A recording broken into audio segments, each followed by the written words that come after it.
Well, welcome, and I am so excited to have the former Secretary of Defense in Washington for the Redskins, Secretary of Defense, Yes, for the Washington Redskins, Tammy Elizabeth Renich.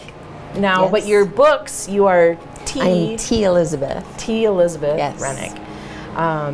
So, Tammy, you are a delightful person. Just for one, I appreciate you, Thank you. I'm happy to call her friend. So, the last time we got to talk, you had four Civil War books that had been published 20 Years ago. some years ago. Years, decades. And But history doesn't change. So that's the good part. yes. And they've been re-released. I've got one of Yeah, them right here. one of there. Beautiful covers, by the way. I got my rights back and decided, why don't we do something about it? And my agent said, let's do new covers. And when the word went out that I was going to re-release them, I had readers who had read them years ago say, "You're not going to change them, are you? You're going to just leave the stories the way they are." And so, yes, I left the stories the way they are, but the covers are new, and it's going well. Awesome. And you have a new A book. new book in a new series. Now, give us the details. It came out a month ago, so it's been out for a month. The reviews have been good. I have one, there was a lady who didn't quite care for the ending until she realized, oh, it's a series, there's going to be more. So I'm working on the second one now. It starts in England and the characters come over to America In this book. in this book. Okay. And when I was starting to do some research about the American Revolution, I realized how little I knew, because I'm changing wars and I'm changing time periods and going 100 years before what I wrote before. So you have to get that knowledge base back to be able to be knowledgeable about what you're talking about. And then I realized this isn't just about the American Revolution. There's causes and effects, and it's like, you need to back up to the French and Indian War. So this book actually starts right after the French and Indian War, right after Pontiac's rebellion in 1763, and is leading into the American Revolution. Okay. And you have a character named Marcus. I do. Okay, can you tell me about Marcus? Marcus is a former grenadier. He fought up in the Great Lakes territory, and he survived one of the massacres of Pontiac's rebellion. Okay, and now I'm not familiar with Pontiac's rebellion. Now, is that what happened in Mackinac City, Yep. or at the fort there? Yes. Okay. Yeah. There were multiple forts that got attacked all at the same time, and Fort Michilimackinac was one of those that got attacked. Okay, and I got to be roommates with Tammy last night, and we had some very good conversations. And I loved how you went to Mackinac Island. Yes. Then you went to Mackinac City. Yes. Where the fort Where is. the fort is. And you were like, I have to write about this. Yeah. I mean, It was powerful. The story was powerful. The way things played out, and it became a piece of this puzzle that leads into the revolution. Yeah, it's super fascinating. I've actually been there. I've been in the visitor center at the fort, but we didn't have a chance to tour that. But I forget how much history and bloodshed that we really are walking around on. Right. And you Yeah. live in the East Coast I do.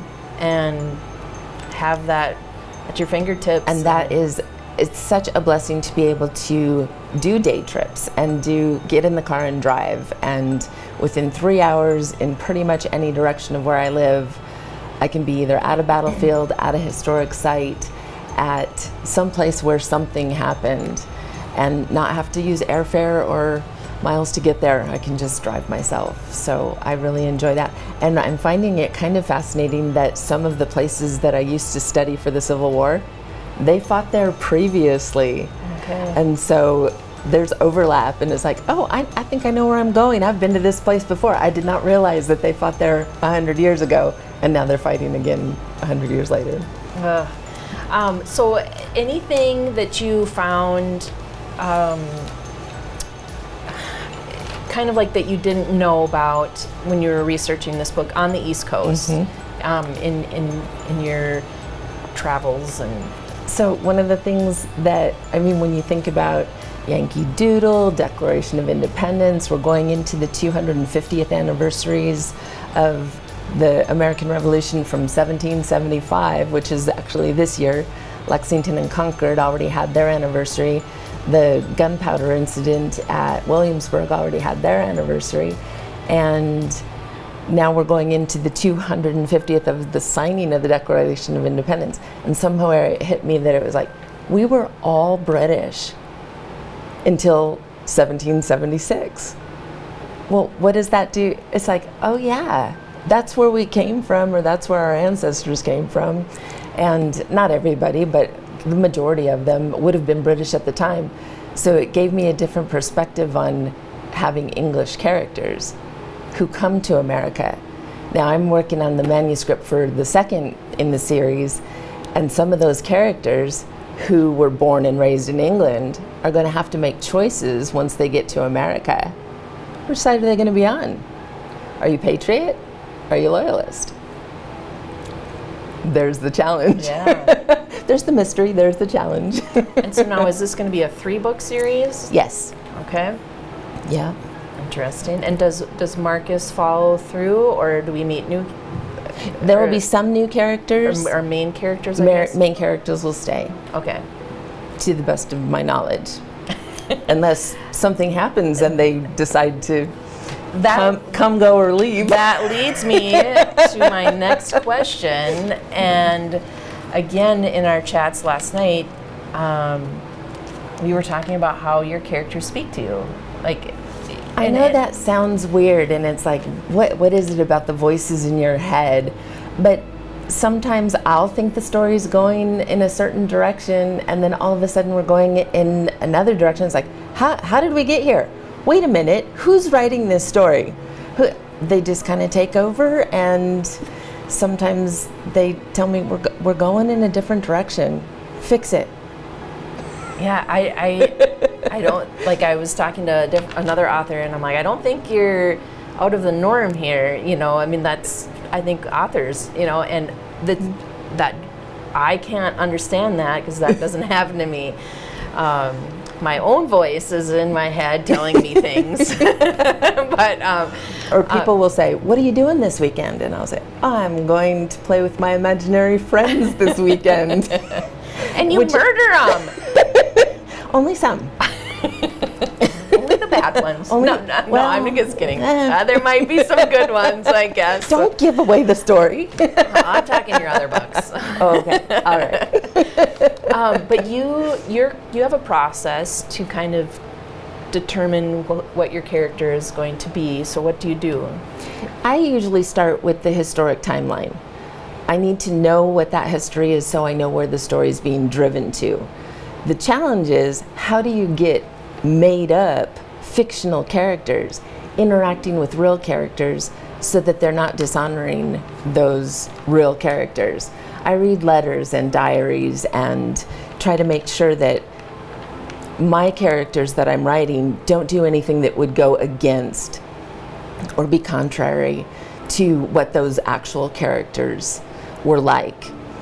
Sometimes there are instances where, you know, like, say there's a set of orders given, so you know that actually did happen, and a similar situation could happen for a different soldier in a different situation, but you know that it could have happened. Mm-hmm. So there's things where you get rabbit trails off of tangents, off of, did that really happen then? Can I use that word? Can we go with that? Because all the knowledge base for the Civil War books doesn't necessarily translate. Sure. But so there's different. You also interview your characters. I interview my characters, because sometimes if I don't know where the story's going, then I'll ask them, where are we going? It happens in the first series of books, my main character's name was Selena. And in my second series, the main character's name is Serenity. And I was like, girls, you with the S names. What are we going to do with you? It's like, are you sure that's your name? Yes, that's my name. Don't change my name. So it's little things like that where you go, okay, and then you get used to it. But I did have to do a lot of search and replace just to make sure that one character's not in the wrong series of books. Yes, I tell you, I think writing a book would be one of the hardest things to do. So it is not easy, and it's a lot of work. If you're really serious about doing it, get ready. There's research. I even wrote different 25 years ago when I wrote the Civil War books. Language has changed. Semantics have changed. Punctuation is used differently. It's spacing. Like, spacing. Don't put two spaces behind a period anymore. So there's just little nuance kind of things that I had to make sure I'm working with the proofreader, make sure you're working with the right kind of, so that it looks like a real book instead of something that I wrote 25 years ago.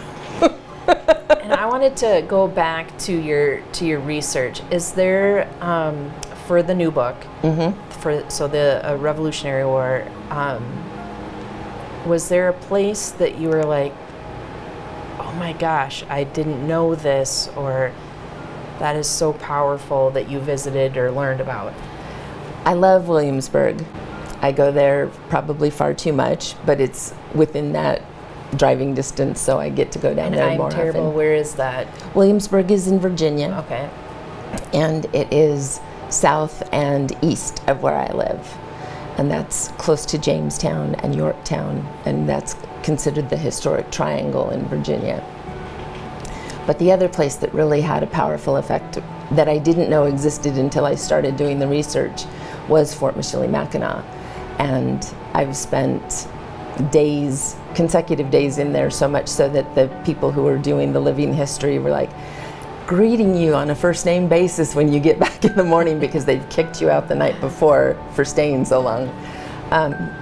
But there's just something about that place that made you go, that's a story that could be told, and I want to tell it well, and so I want to make my history accurate. And was that where we were talking about they had the biggest, strongest men? The Grenadiers. Yeah. Yes. Can you touch on that briefly? Grenadiers were elite shock troops. They were the ones who got sent in first. Their minimum height was 6 feet tall. Their average height was 6'3", which is really tall for that time period. And then they wore 12-inch bearskin caps. And then they put bayonets on the end of their rifles and charged the enemy. And it was like, that's intimidating to be able to have to withstand. And a lot of people ran in the face of that. Yeah, I think I would too. Oh, Tammy, it's so good to talk to you. Yes. I'm so excited for your books. Thank you. And if people want to learn more about you and the books and your research, where can they go? My website is Elizabeth Renich, RENICH.com, TElizabethRenich.com. And then I have Facebook, I have Instagram. I also co-host a private Facebook page with Laura Franz called The Gorgeous Georgians. And we have a lot of fun over there. We have people who contribute to different things that happen in like that 18th century time period with history. People go to places, they post their pictures so that we can share and see what they're doing. Lots of fascinating things about fashion, uniforms, just details that some people don't pay attention to at all, but are important to us to get the history right. Yeah, awesome. All right, so my last question I've been asking everybody, why do you believe in Jesus when there's other things that people can believe in?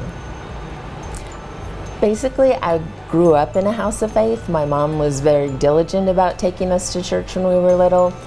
But at some point, you have to make that decision for yourself about why you're going to believe that. And sometimes there's a surface relationship until something happens. Growing up in relatively calm place, it's like I didn't really have that much of a testimony, I didn't think, until I got cancer. and then had a chance to find out how real Jesus really is, and that he is the strength and he is what sustains, and he must not be done with me because I'm still here. I've lost friends recently to cancer, and okay, their time was done, they served their purpose. I'm still trying to figure out in some aspects what my purpose is, but maybe it's to write the rest of the series. Somebody's going to get hopefully something meaningful out of what I've written. Yeah. That's like my mission field. Well, and you're a blessing on my life. So Well, thank you. I'm glad you're still here. That's mutual. Oh, thank you. Well, Tammy, thank you so much. So again, it's T. Elizabeth Renich on the books. Yep. But Tammy, I just know you as Tammy. Yes. And thank you for joining me. Thank you for having me. It's been a pleasure.